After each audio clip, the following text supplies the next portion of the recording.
Hey there, oddballs. In the paranormal news, we have people who have moved on from Tide Pods to bovine deworming pills. Oh, COVID-19. You never cease to amaze. Also, 2 military planes have seen the same green UFO in Canada at the same time. The Cryptic Corner, this show, has, well, us putting the terror back in Pterosaur, so to speak. We're talking about Kangmato. And I'm sure you'll like this month's guest. You think you will? Well, I think you will. For sure, man. If it's odd to you, friend, it's on the Odd to Newfoundland. It's the odd to Newfoundland. Ghostly greetings from your host, Jonathan. Mysteries, ghosts, monsters, and lore. East Coast esoterica and so much more.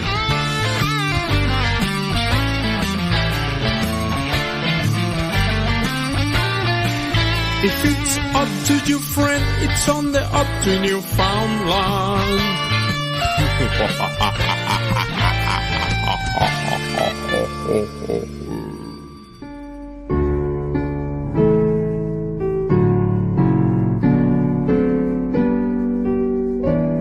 Ghostly greetings from the oldest city in North America. I'm your host, John Mallard, bringing you the best in East Coast esoterica. You, my friend, have stumbled upon the Odd to Newfoundland Paranormal Podcast. Welcome to episode 154 of your monthly paranormal variety show.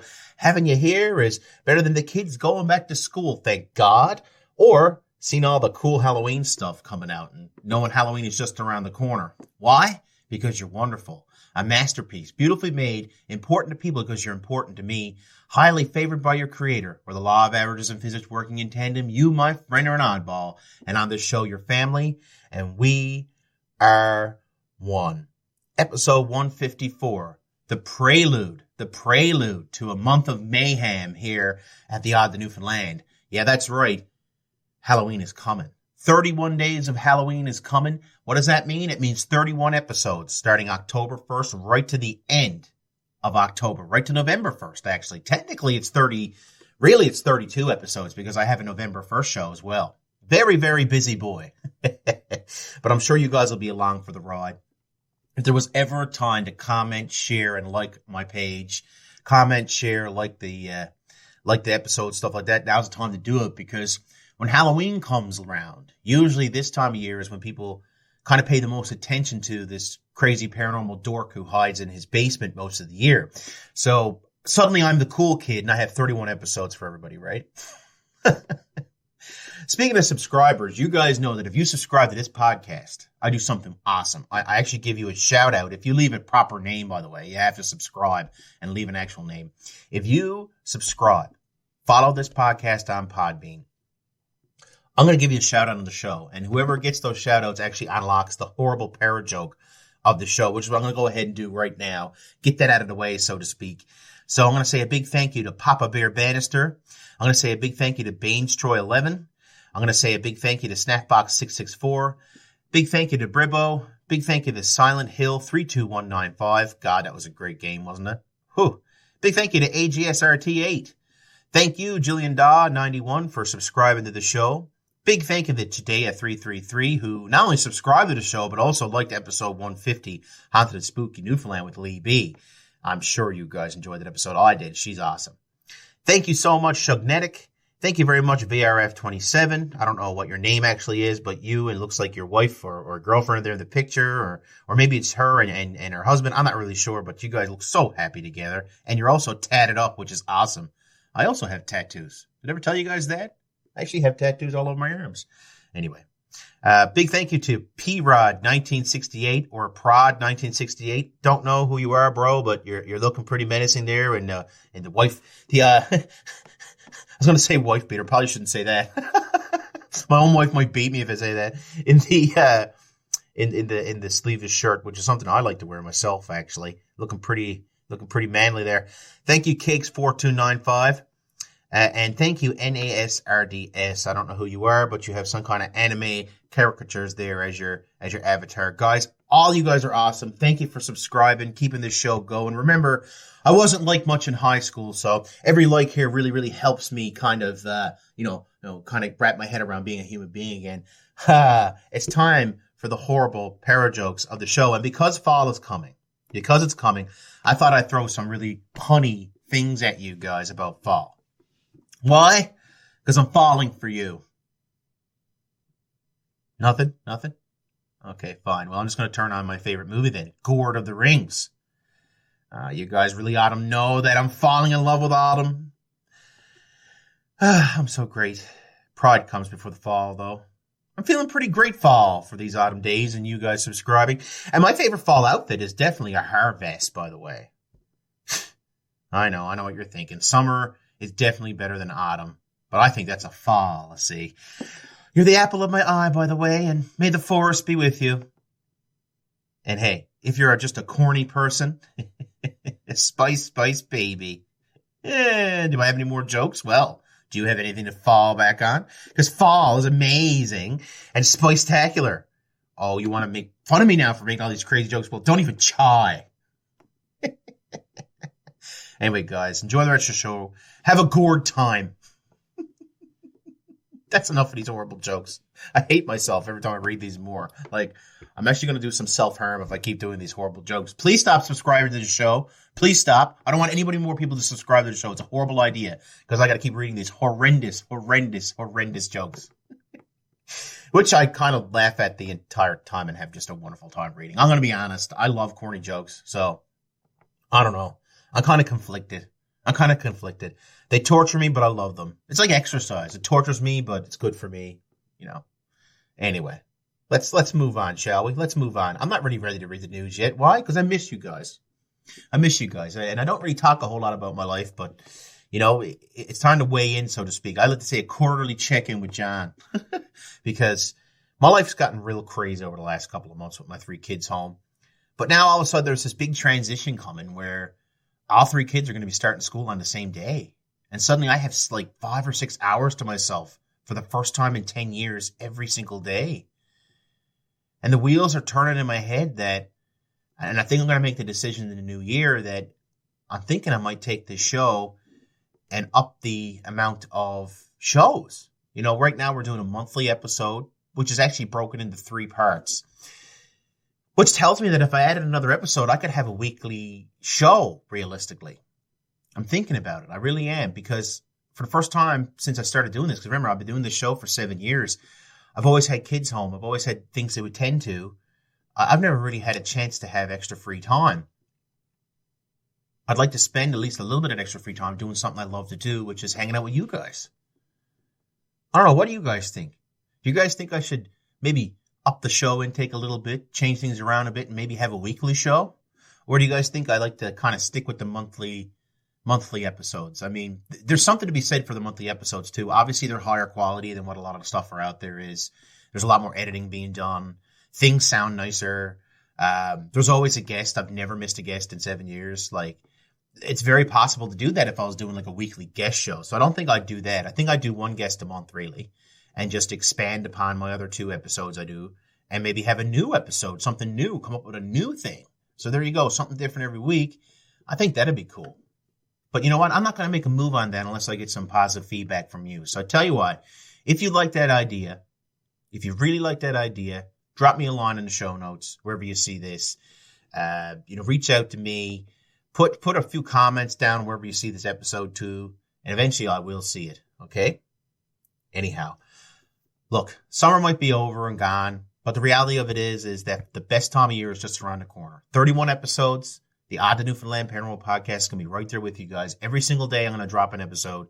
It's going to be small, it's going to be brief, but it's going to be awesome. Last year was record number of downloads because of the Oddtonewfoundland Paranormal Podcast, 31 Days of Halloween.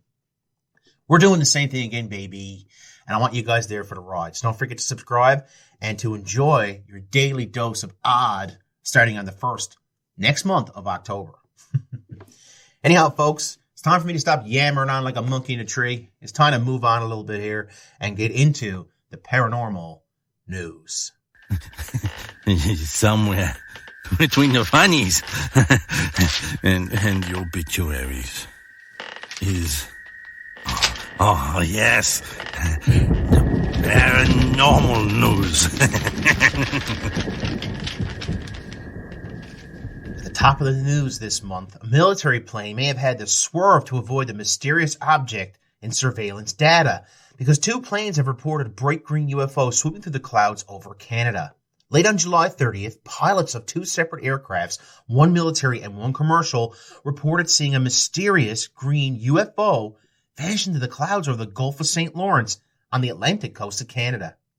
How cool is that? According to a report posted on August 11th, the Canadian government's aviation incident database, both flights witnessed a bright green flying object that flew into a cloud that disappeared. The object did not impact the operations of either flight, the report also noted, so it didn't interfere or anything, but they just saw it.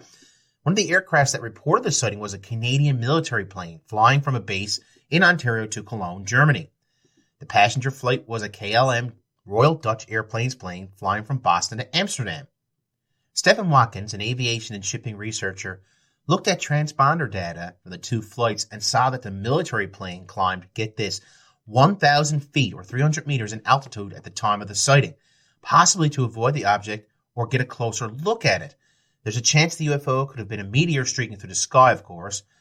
But, yes, I know the UFO sighting would have been at an early stage of the Perseid meteor shower, Watkins added, but don't be a buzzkill. The Canadian Aviation report tagged the incident with a catch label, weather balloon meteor rocket UFO, not ruling out a space rock as the possible culprit. Unlike the U.S. Defense Department, though, Canada's Department of National Defense does not track UFO sightings. A department spokesperson told Vice, still, there's no shortage of civilian enthusiasts north of the border who are just looking for these things. In December 2019, for instance, a private collector donated more than 30,000 UFO-related documents to the University of Manitoba in Winnipeg, including scores of documents on the Falcon Lake incident, Canada's most infamous UFO case, and something I'll probably cover in the future. So there you go. They're not ruling it out. They're not saying it was a meteor, but they're saying it did take, place during a shower. So there's always a chance that could be the real deal. But the fact that really gets me about this story, and I'm sure it gets you as well, two different points of view, two different factions of the government, really. You had an aviation aspect, with the military who reports this thing. And you also had a commercial freaking plane who saw it. So very rarely do you get two at the same time. Usually just one. So I thought that was really, really interesting. And it really does lend, credibility and credence, really, to what's going on there. No doubt. Oh, man. From crazy things in the sky to absolutely crazy people on land, COVID-19 has just brought out the best and the worst in people, And now health officials are warning against using livestock deworming drug to treat or prevent COVID-19. Like, what the heck? You're not a horse. You're not a cow. Seriously, y'all, stop it, the FDA warns following multiple reports of patients who have required medical support and have been hospitalized after self-medicating with ivermectin. The U.S. Food and Drug Agency has issued a warning to people not to take an anti-parasitic drug designed for livestock to treat or prevent COVID-19 following multiple reports of poisonings. It follows a surge of reports that the Mississippi State Department of Health regarding cases in which people have been poisoned by ingesting the drug. They're used to deworm cattle. Like, what the hell, man? You're not a horse. You're not a cow. Seriously. The FDA tweeted acknowledging it's perhaps not surprising that some consumers are looking at unconventional treatments, though, in a country where less than 52% of the population is fully vaxxed. So in Mississippi, where 30% of the population is fully vaccinated, state authorities say they have received an increasing number of calls. So this is ongoing from individuals with potential ivermectin exposure taken to treat or prevent COVID-19.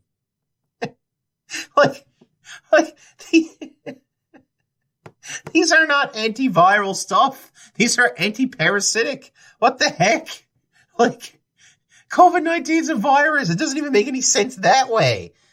Oh my God. I can't even read anymore. This is just so stupid. We got to move on from this. Why on earth are we letting these people do this? How are they getting these drugs? Oh my. Well, at least the people in Colombo are smarter, right? Yeah. How about this for a law that got passed, okay? So I've actually talked about this story because people ride elephants all over the world. They're like a thing to ride in some parts of the world, actually. And it's actually a sign of status for some people who can afford and keep an elephant. But an Indian-born tusker or bull elephant with large tusks called Raja has been seen being escorted by security personnel walking down the street in the outskirts of Colombo. Now, here's the thing, though. There's a law that got put through about this elephant and every other one. It's that you can't drink and drive an elephant in Sri Lanka. So I want you to think about this now. Did you know you can't drink and ride on an elephant at the same time in Sri Lanka? That's because the country is trying its darndest to preserve the lives of elephants and other animals under its new animal protection law.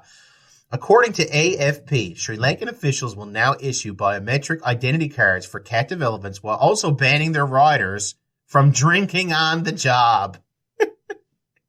I mean, you wouldn't want to say something mean to the elephant after having a few drinks. They never forget, you know. Elephants are often kept as pets by wealthy Sri Lankans in an effort to show off their riches.